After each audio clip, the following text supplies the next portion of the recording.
સુરતના લાલગેટ વિસ્તારમાંથી અફીણ ઝડપાવાનો મામલો સામે આવી રહ્યો છે। પ્રાથમિક તપાસમાં ચોંકાવનારા ખુલાસા સામે આવ્યા છે। ચણાની આડમાં અફીણની ગોળી બનાવી કેનેડા મોકલતો હતો આ શખ્સ। વેક્યુમ એરટાઇટ પેકિંગ કરીને કુરિયરની દ્વારા અફીણ વિદેશ મોકલાતું હતું। કુલ 40 કિલો અફીણ અમદાવાદ એનસીબીએ જપ્ત કર્યું છે। એનઆરઆઈના બંધ મકાનમાંથી ઝડપાયું હતું આ સમગ્ર રેકેટ। ઝડપાયેલ આરોપી પરવેઝ દિલ્હીથી અફીણ લાવતો હોવાનો ખુલાસો થયો છે। ડ્રગ્સ રેકેટમાં મોટા માથાઓની સંડોવણીની પણ આશંકા છે। આ સમગ્ર મામલે એનસીબી દ્વારા તપાસનો ધમધમાટ શરૂ કરાયો છે।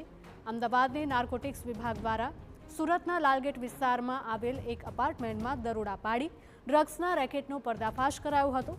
તપાસમાં સામે આવ્યું કે ઝડપાયેલ આરોપી પરવેઝ માત્ર મીડિયેટર તરીકે કામ કરતો હતો અને અફીણની ગોળીઓ બનાવી કુરિયરથી ડિલિવર કરતો હતો। ત્યારે આ સમગ્ર ડ્રગ્સ રેકેટમાં મોટા માથાઓની સંડોવણી હોવાની પણ પૂરેપૂરી શક્યતાઓ છે।